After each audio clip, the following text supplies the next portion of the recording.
Welcome to Solosaurus, a podcast about one-player board and card games.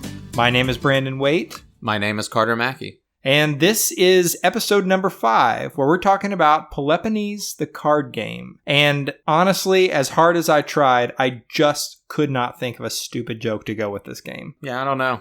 Peloponnes is a place in Greece? Yeah, I think it is a place in Greece, but I don't know anything about it more than that. I was going to make a joke about how it's more fun than living in Peloponnes because I was thinking about the volcano that destroyed the ancient city, but that was Pompeii. Right. And Peloponnes, according to Wikipedia, is a whole region of southern Greece. Oh. Yeah, so no funny jokes here, and that's appropriate because this is a very unfunny game. Yes. So we're going to get to that in just a little bit, but first we're going to cover the news like we always do. First thing on the news this week is the game Unbroken by Artem Safarov. This is a 20 to 30 minute solo-only little card game, and the idea of it is that you're basically the last person standing after your party was ambushed by some monsters in a dungeon. So it sort of gives off this fantasy Die Hard vibe a little bit.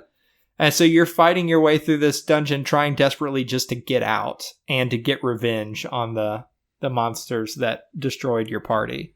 Man, I love the theme. I hope it's actually in the gameplay. I think it is. According to some of the earlier reviews that are in, it looks like it's getting some pretty positive buzz. And what's really remarkable about this game is that it's a solo-only game, and at the time of this recording, it's made about $250,000 so far on Kickstarter. Is it still going right now? I think it still has like 20 days to go. Ooh. Yeah, so this is a really big deal for the solo gaming community. And if you're a part of any of the solo Facebook groups or anything, you've been seeing this nonstop. So if you haven't checked that out yet, you still have some time if you catch this right when it airs. So go check out Unbroken by Artem Safarov. Okay, so our second game for today is that Duelosaur Island is now on Kickstarter.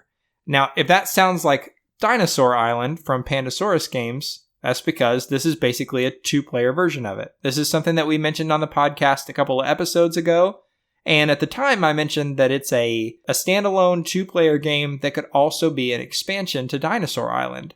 And Dinosaur Island's been seeing a little bit of love in the solo community recently. Well, I've been told recently by Ian Moss that this Duelosaur Island actually has its own solo mode. In fact, he reached out to us directly because he was doing a Google search for the word Solosaurus, because that's the name of the solo mode in Duelosaur Island. Oh, really? Yeah. So he wanted to find out if there was something that we could do together to promote this game. So unfortunately, with our review schedule being what it is for the next couple of months, we're not going to be able to review like a print and play version of that or anything, but I have backed it on Kickstarter, so it will be coming our way in a few months, so look out for that review when it gets here. But if you haven't yet, check out Duelosaur Island, because it now has its own solo variant, and it's much cheaper than backing Dinosaur Island. I think this is like $35 as opposed to $90 for backing Dinosaur Island. It's a bit different. Yeah, it's pretty nice. It's got a nice little tableau building mechanic going on, plus an I split you choose mechanic with drafting dice. So it's a little bit different than anything else out there. Our third thing for today is that Chip Theory Games, the makers of Too Many Bones and Hoplomachus, 2 very popular games with the solo game community, they have announced a new game in their April Fool's Day post, of all things, a real game called Cloudspire Turrets of Ankar. And they didn't give us any other information about it except a cover image, which looks really bright and colorful. And they said that it's coming to Kickstarter on October 16th. So I know Chip Theory Games has a lot of devoted followers. If you're one of them, you want to mark your calendars for that day. The fourth thing for today, and this is a little bit different, is that Asmodee has announced the creation of Asmodee Entertainment, which sounds at first like it might be a division to create board game apps and that sort of thing. Right. But that actually already exists. That's called Asmodee Digital. Asmodee Entertainment is a new branch of this giant hobby board game conglomerate that's going to be making movies based on existing board game IPs. God. I know it sounds like a terrible idea because we all remember Battleship, and even Rihanna couldn't save that one. I know, but I put this in here because it's a very interesting step forward. Even if that doesn't interest you, the fact that Asmodee is now big enough that they could get into the movie making business just is a testament to how much they've grown in the last 3 to 4 years. Yeah, that's bizarre to think about. It's possible that one day in the near future you will see a Descent type movie, maybe, or something based in that universe, or if we're really lucky, something based in the Agricola universe. Right, yeah, just a bunch of medieval peasants trying to get by day to day. Yeah. Like, what's not to love about that? Okay, so that's Asmodee Entertainment, so be on the lookout for all those films and TV shows coming your way. And our final piece of news for today, and easily the biggest piece of news on Board Game Geek this last week, is that Isaac Childress of Cephalofair Games, the designer and publisher of Gloomhaven, has announced the first expansion for Gloomhaven called Forgotten Circles, which I actually thought was an April Fool's Day joke at first, and one that was not funny at all because I was very excited to see this. But it turns out that it's really true. This new expansion is going to introduce a new character called the Aether Diviner? Ether Diviner? No. I don't know how to pronounce this.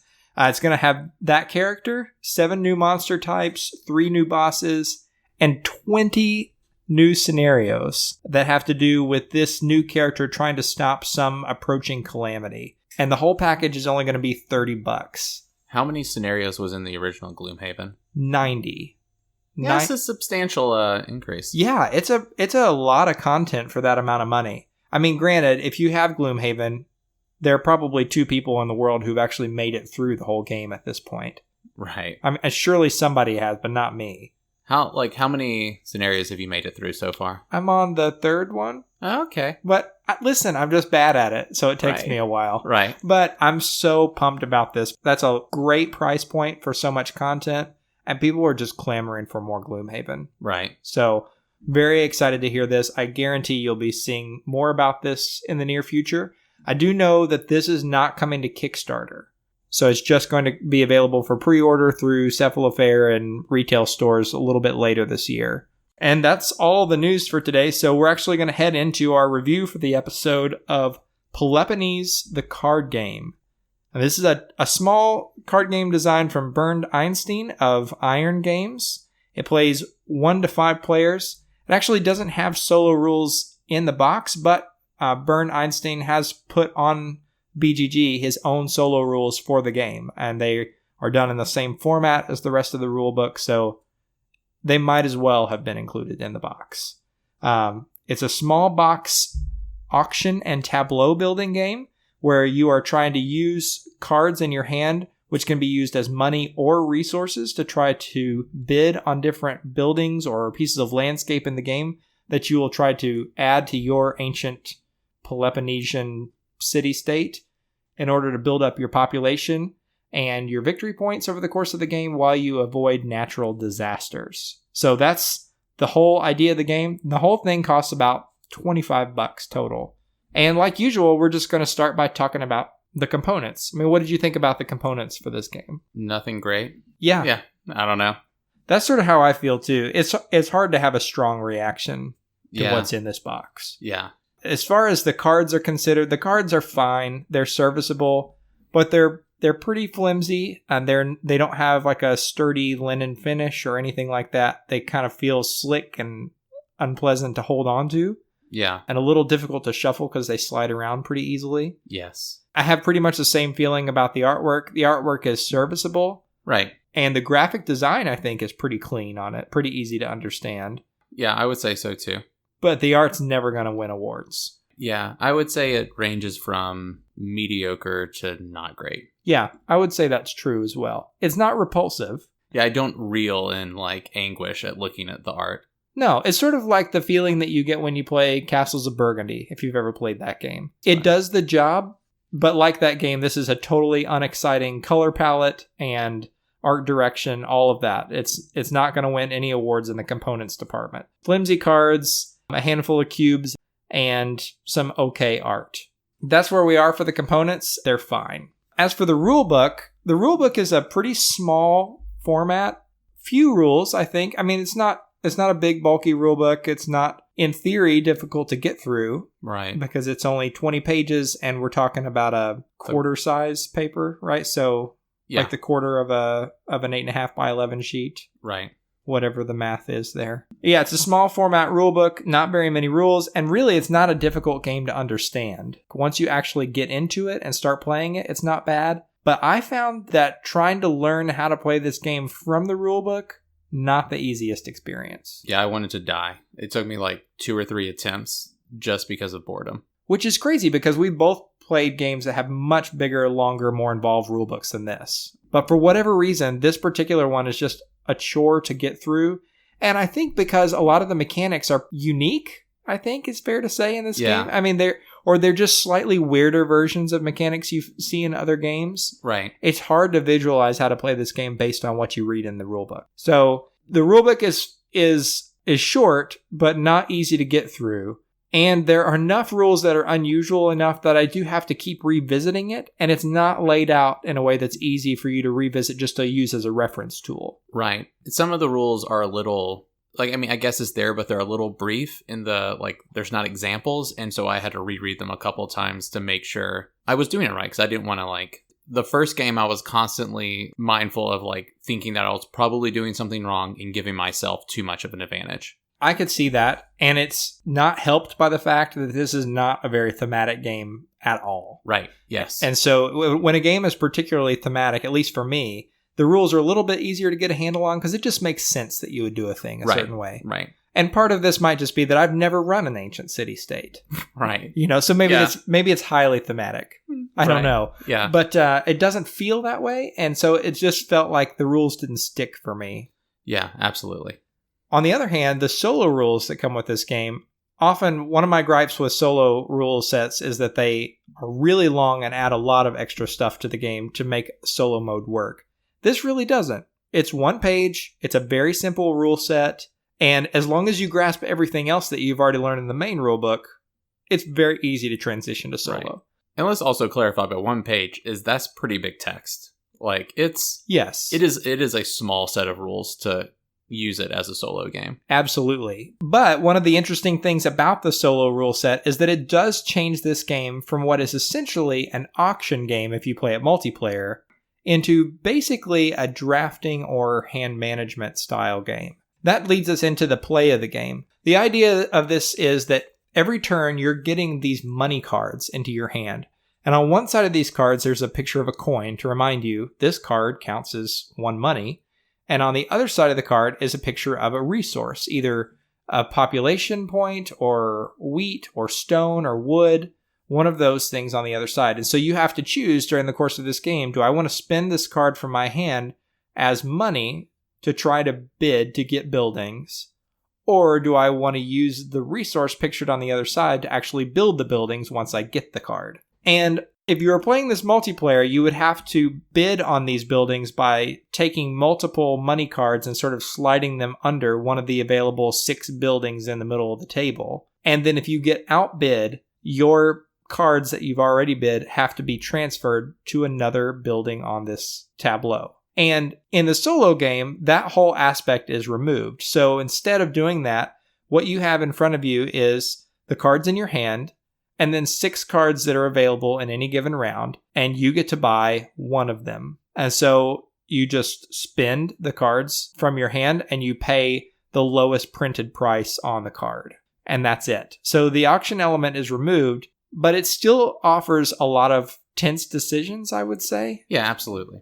So even though you don't have that back and forth of an auction, you do have to decide, do I want to use these cards for money or do I want to hold them back so that I can actually, use the wheat cards in my hand, for instance, to feed my people in my city? Because every round you're going to have to feed your whole population. Or do I want to try to splurge a little bit to buy this card? And I think that's complicated by the fact that in the middle of this market of cards that you've got in the middle of the table, the cards to the left of center are cards that you can just pay a base price for. They're just lands that you buy to add to your kingdom, essentially. The cards on the right side of the market, though, are cards that you have to conquest to get into your land. And so what that means mechanically is You just pay 3 more money for those cards, in addition to whatever the base price is. Right. So buying cards from that conquest side is beneficial for you because it gets the AI player fewer points at the end of the game if you do that, but it is more expensive for you. And so you have to balance, do I want to stop the AI from getting points, or do I want to save some money? Right. And also, whatever side that you're buying on will also determine what card that the AI is going to get. So you're always aware of basically what potential points that you will be giving the AI. So there's a bit of management in which row you're buying from, or which side of the marketplace you're buying from. Right. If you buy a card from the right side of the market, then the AI is going to take the rightmost card in the left side, and vice versa. Right. So you do have some control there because you can predict the AI. That definitely plays into your decision of what card you want to buy. And I guess we should talk about why you're actually even buying these cards, or what you get for buying them. So one of the benefits of buying these cards that are in the center row every time is it increases the production of your city-state. And the whole goal of the game is at the end, you want to have the most population or power of any of the other city-states in the game. So in the solo game, it's just you versus a dummy player, essentially. And as you buy cards, these cards are increasing your production, usually of stone and wood, so that it's easier for you to actually build buildings a little bit later on. Or it's increasing your population, which is how you actually win the game. So then some of these cards also just have printed power points on them.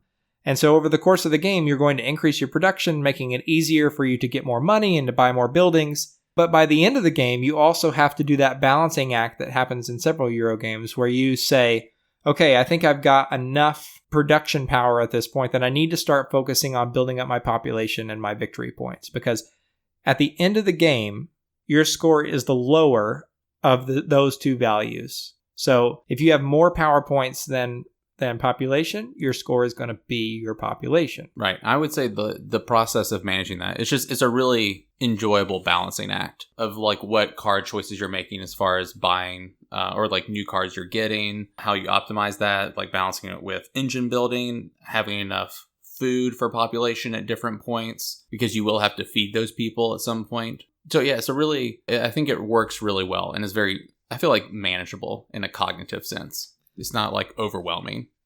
Yeah, I think so too. And I've heard other reviewers say that this game feels oppressive because it feels like you're never really getting a ton of momentum, because you're going to have to 4 times during the course of this game feed your population, for instance.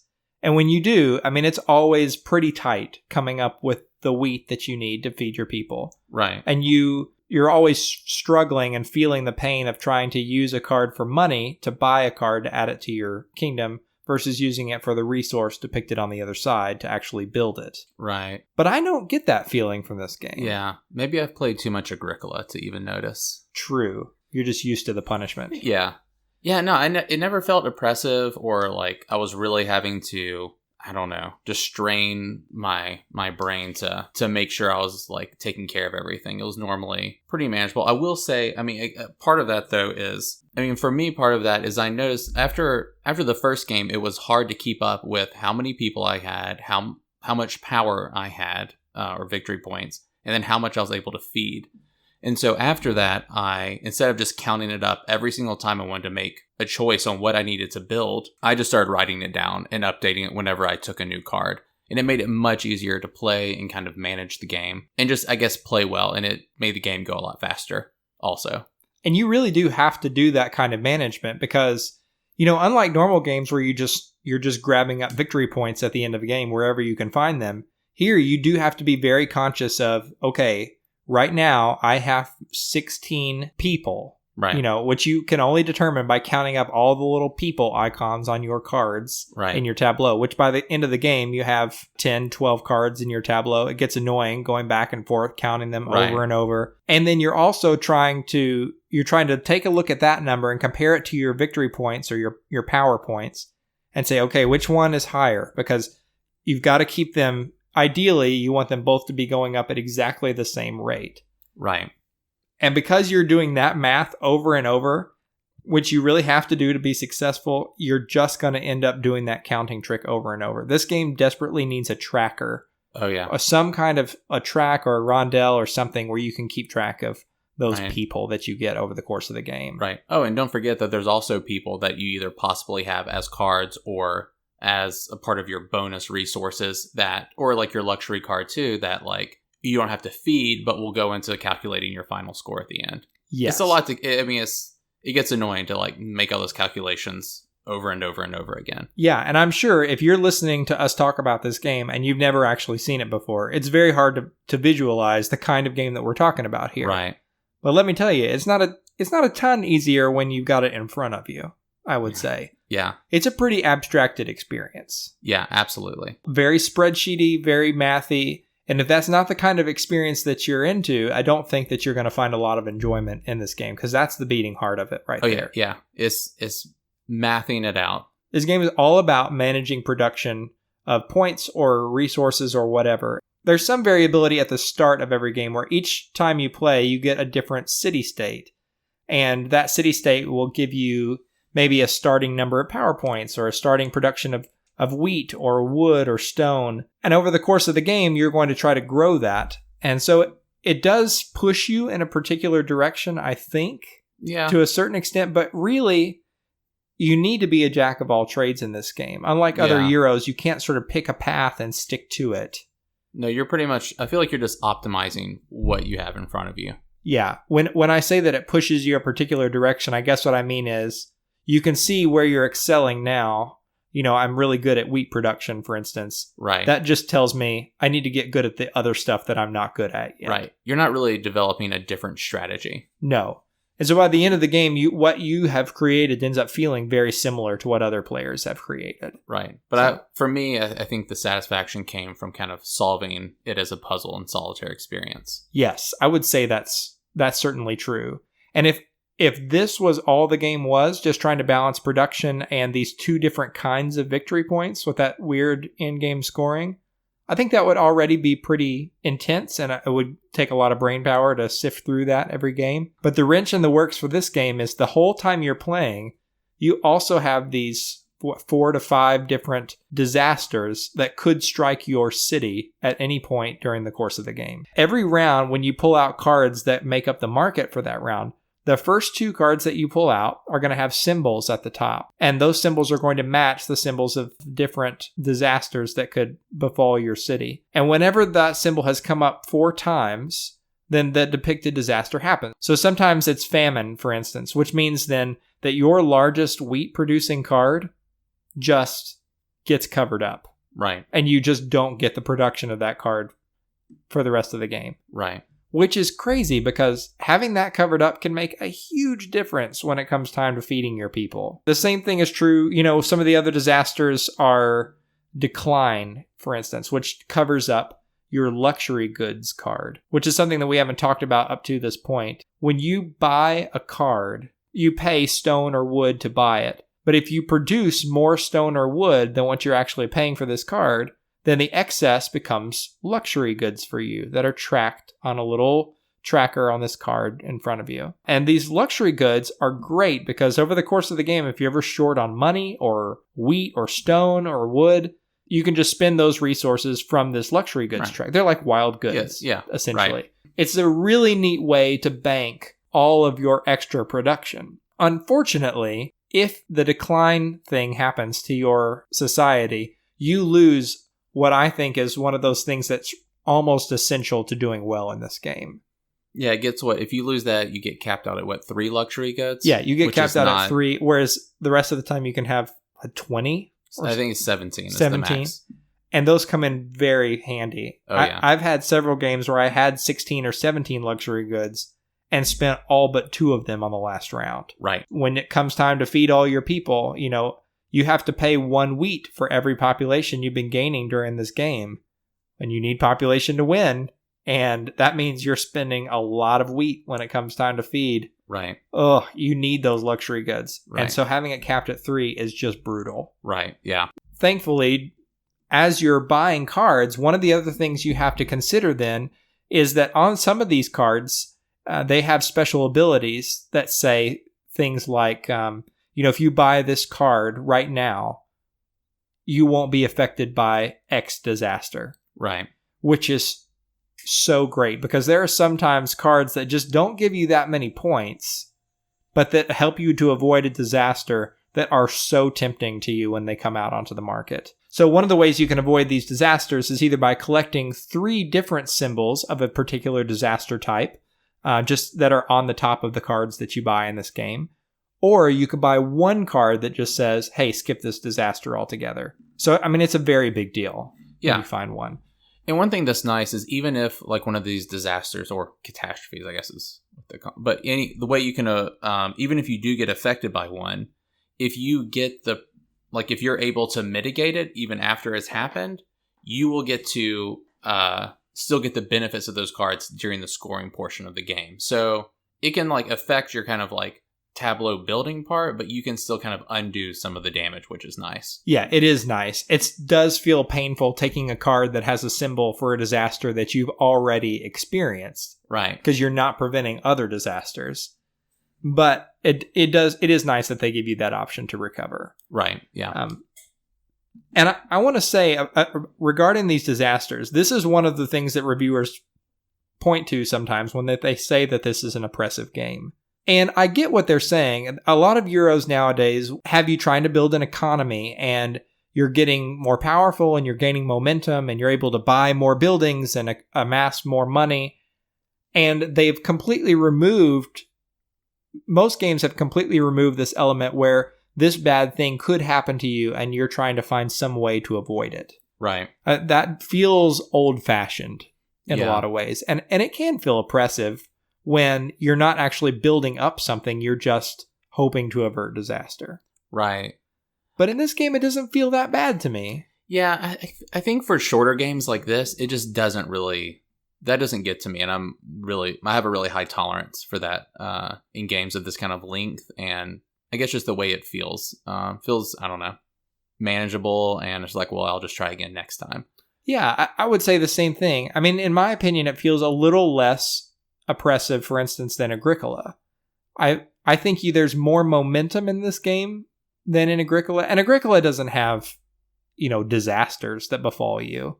Right. It's just that the economy's very tight and you need to feed your people. Right. That's also true in this game. But in my opinion, Agricola feels a little bit more oppressive than this. Yeah, I would say so. I feel like it's almost just because the math is a little bit, well, I mean, it's more mathy, but the math is flat in the fact that it's like you just constantly have X amount of resources if that's what your building capacity is. It's not about generating resources. Right. You're not having to take actions to generate resources, where Agricola is constantly managing, am I having enough food generated in order to feed my people? And I don't know, that makes it seem, I feel like, a little bit more oppressive, at least to me. So maybe this is just another benefit of being a small box game then. Right. Because there's just fewer things to manage and it's just a slimmed down system. Right. Yeah. So for us, it just doesn't feel that bad. So the other thing we should probably mention here is the solo AI experience, because one of the things that Carter and I were pretty cool on when we played Marco Polo was how the solo AI was handled. It feels a little bit arbitrary just drawing a card from an Automa deck that says, okay, this AI worker's going here for no discernible reason. Right. And taking a spot from you. The nice thing about the way the AI works in this game is you know exactly how it's going to behave every turn. You choose to buy a card from one row, it will buy the rightmost card from the other, which adds another layer of strategy for you, because even though you're not engaging with other players and trying to outbid them and engaging in that mind game, right, you are trying to math out, okay, this card in this particular row, it's not the best card for me, but it does keep the AI player from getting a card that's really good for them. So it's almost like they found a way to add hate drafting into a one-player experience, which for me makes this feel like a more dynamic solo experience. It's more manageable because, I mean, I guess you could say is the AI behavior is pre-programmed, which might be a turn-off to some people, but because of that, it just doesn't feel arbitrary. You know, you're anticipating and still responding to that kind of pre-programmed AI behavior, essentially, and basically controlling which card is going to, like,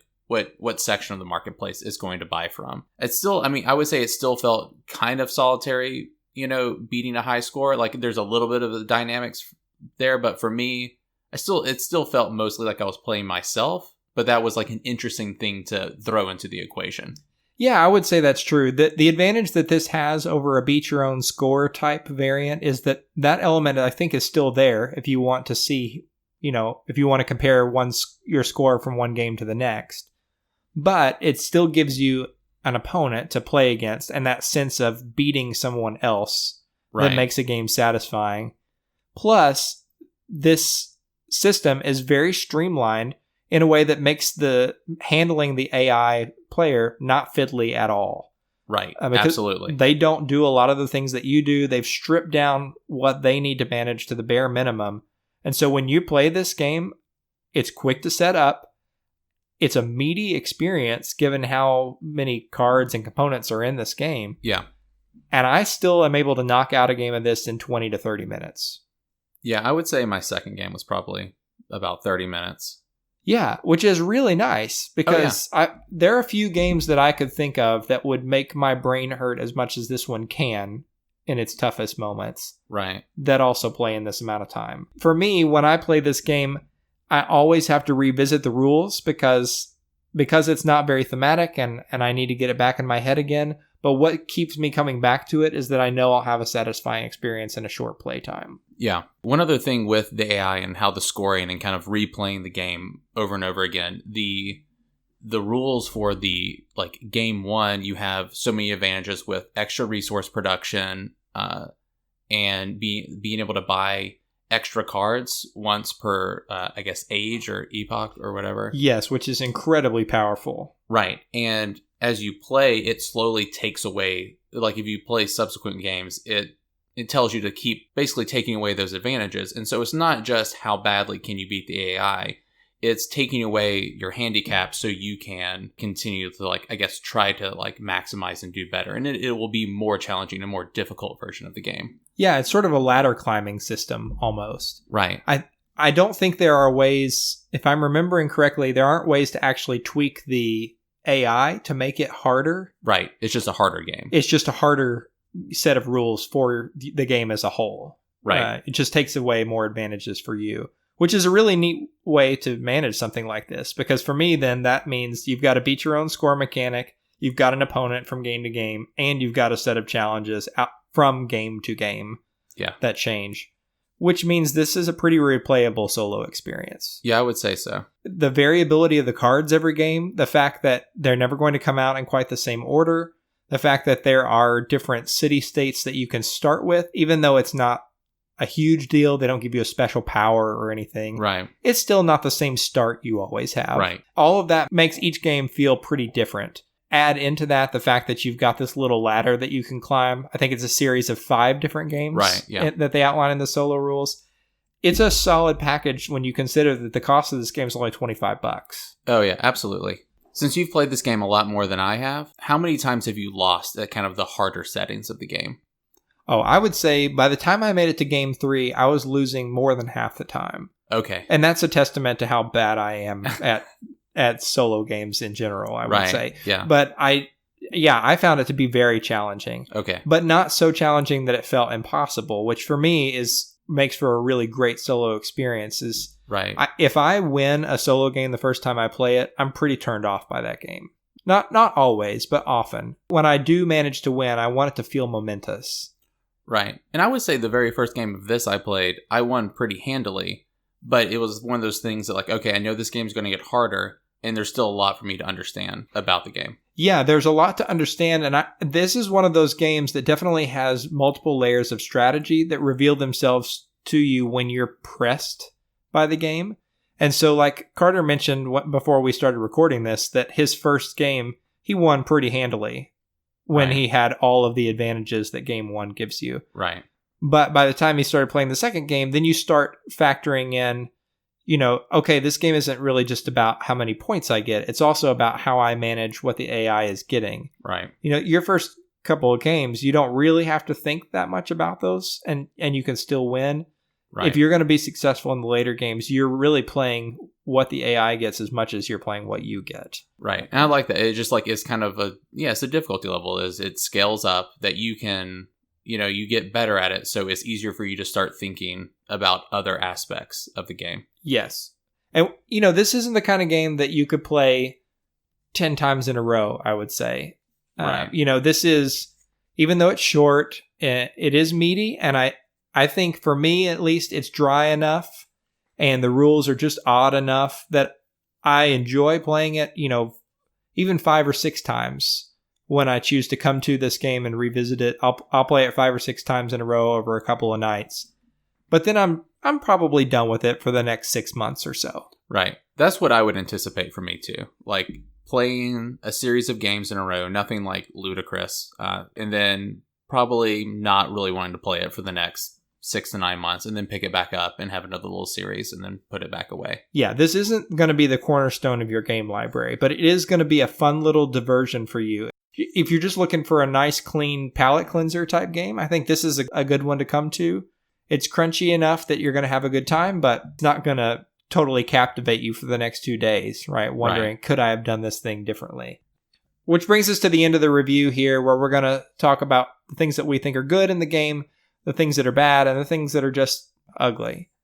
And for me, there's a lot of good in this game. Yeah, I would definitely agree. I really like the typical Euro game thing of trying to balance your production and getting more powerful and being able to have more options during the game with going after victory points. That's great. I love that this also introduces another wrinkle to that system by saying there are 2 different kinds of victory points, and the lower of those 2 kinds is going to be your score. That is very compelling for me, and I think introduces this tightrope kind of balancing act that makes this a good puzzle to enjoy every time you come to this game. Yeah, that's what I find most enjoyable, is the kind of puzzly type part of it, of balancing those 2 things, managing everything, managing the AI. None of it was too overwhelming to me, and so it just felt good managing all of those things. Yeah, I would say that's true. And with that too, I find the disaster system, even though it can be pretty harsh if one of them befalls you, I find it to be another interesting piece of this game. It elevates it just enough to give you another layer of decisions. Right. And same with the AI system. All those things together mean you have a lot to be thinking about, even though essentially your turn is just, I buy 1 card and build it or not. There's a lot that goes into making that decision of what to buy or build. And in what you have to worry about. Because sometimes you have to balance between those different systems of what's more important, but mostly it's just okay, do I really need to worry about catastrophes right now? Do I really need to worry about the AI? Right. And so I feel like that kind of makes it easier of which system is almost, or what area is the most important to focus on. And then you can kind of make your decisions based on that with the caveats of the other little things. Yes. And all of that, the fact that all of that is available in a package that is inexpensive and quick playing, those are all definitely on the good list for me. Oh yeah. Fast setup, 3 minutes? Maybe 3 minutes. I mean, very, very easy. Right. And so the fact that it's highly replayable, I would say. It has a great solo rule set. The depth to size ratio of this game is very high. I mean, having a portable Euro, that's not something that you see often in games. Yeah. And the balance of VP scoring, I like all those things. Plus the different challenges in the solo rules. Yeah. That make it a little bit more replayable as well. All of those things are great about this game. Yeah. As for things that are bad, I don't know. I definitely want to say again, the component quality is so thoroughly meh. Yeah, it is super mediocre. Yeah, it is. It definitely detracts from my enjoyment of the game. If this were thicker cards, linen finish, a more compelling theme. Yeah, I think it's just the theme would have to tie in better, but I don't know how you would really do that. Yeah, I don't really either. It's clearly a pretty dry mechanics focused game, which is okay as long as you just know that going in. Right. But I would put that in the bad category for me. Yeah, I've gone to where I really enjoy having themes kind of gird the rules and mechanics. And so yeah, it's definitely a bad for me also. And that leads into also what we were talking about earlier with the rules. The rules just need to be polished up significantly. Yeah, and I don't even really know how to explain it. I feel silly complaining about what I didn't like about the rules, but man, it was like I didn't pick this game up for a while, or actually get into it for a while, just because the rules, I was just get so uninterested and just didn't really want to play it and learn it. And now, to be fair, we also had just played the City of Kings. Yeah. A couple of days before that, and we both were pretty into that at the time. Right. Yeah. Yeah. City of Kings is slightly more thematic, I guess, captivating than a pseudo-historic city builder. Yeah, I would say that's true. And so when you've got another game sitting right there on your shelf that's got more compelling theme and artwork, it's hard to find time to really plow through a set of rules that's just dry as dust. Yeah, absolutely. And it's just not laid out in a way that's friendly to reference. And we've talked about this before. I feel pretty spoiled now by the rule set system that Fantasy Flight has introduced, where it's so easy to look up a rule that I missed. And this does have a few little tiny rules exceptions that you really do need to revisit, and it's just not that intuitive to find them in a rule book, even though it's a small rule book. So what about, do you have anything on your ugly list? I don't think so. Every now and then you can have a game where the disasters will hit you pretty much right out of the gate before you've had a chance to prepare for them in a way that can hose you for the entire game. Yeah. One of the games I played, turn 2, I got hosed by 2 disasters, which felt pretty bad. Yeah, it does. I mean, you can recover from them, like you said before, and you can get the victory point piece of it back. Right. But building your tableau in a game like this and having that production, I mean, that's crucial to getting some momentum going. Yeah, absolutely. And so having that taken away from you very early in the game, it just makes the whole experience pretty unfun, I would say. Yeah. So that would go in the ugly category for me. Maybe the fact that this game needs a tracker of some kind where you've got to keep counting the population points over and over. That's somewhere between bad and ugly for me. Yeah, I would say both of those are pretty between bad and ugly for me too. Yeah. They're not like awful, but they're just, I don't know. It's not good. Yeah, there's nothing about this game that jumps out as me as just terrible. Right. It's not monster miniatures in Mansions of Madness. Right. Okay, which I will probably reference every episode from now on. Mostly this game is good stuff with a few things that could definitely be tweaked or improved, and it's themeless. But overall, I would say I have a very positive impression of this game. Yeah, I would say so too. I mean, if the dryness, the numbers, or like the kind of mathiness of it, if that doesn't turn you off, I feel like it would probably be a solid game in anyone's collection. Maybe not a game that you're pining for and like thinking about a lot, but enjoyable probably almost every time you play it. Yeah, and I think this is a game that more people need to know about because this has been out for a few years now, and I have heard almost nobody talking about it. Now, this was a game that was actually picked by our listeners. I put up a poll on Facebook and Board Game Geek and had people pick which review they wanted to hear next. And the choices were the Unlock series and the Castles of Burgundy, the card game, and this. And this one won by a significant margin, I think just because the other games have been covered enough. Yeah. And so hearing about a game that you didn't know existed maybe, or that you didn't know had a solo rule set, I think can be compelling for people. I don't know, but it makes me a little bit sad that more people don't know this exists because I think this deserves some attention from solo gamers. Yeah, it's definitely a solid little game. Yeah. Now, I do have to say, though, I don't think we're going to give it our Solosaurus stamp of approval. This is one of those instances where I would give it the stamp of approval. I think it's a great deal. It's a small package with a lot of weight inside a small package. And yes, it's themeless, but I've really enjoyed this now for quite a while. I probably played this, I would guess, somewhere between 10 and 12 times now. I've owned it for a while, and I really enjoy it and would recommend it to you. But Carter's not quite as enthusiastic about it. Right. I like the game. Yeah. And I enjoy playing it. I don't know. There's nothing I think that could ever make me love this game. There's nothing that's missing that would make me love it. It's just capped out at like an enjoyable experience. And if that's enough for you, you should definitely get it. But I just don't have, I guess, I'm not enthusiastic about it. And that's one of the things that we want the Solosaurus stamp of approval to be. It's not just for games that are good solo. Right. And that we both enjoy, because we do both enjoy this game, but it needs to be something that we both really love and want to play, and the kind of game that you do think about after it's done. And that doesn't even always mean very thematic games. Right. I've had plenty of games that feel pretty dry that I still just go to bed thinking, oh man, I wish I would have done this one thing different, or what would I try next time? Those are the kind of games that we want to put the stamp of approval on. Right.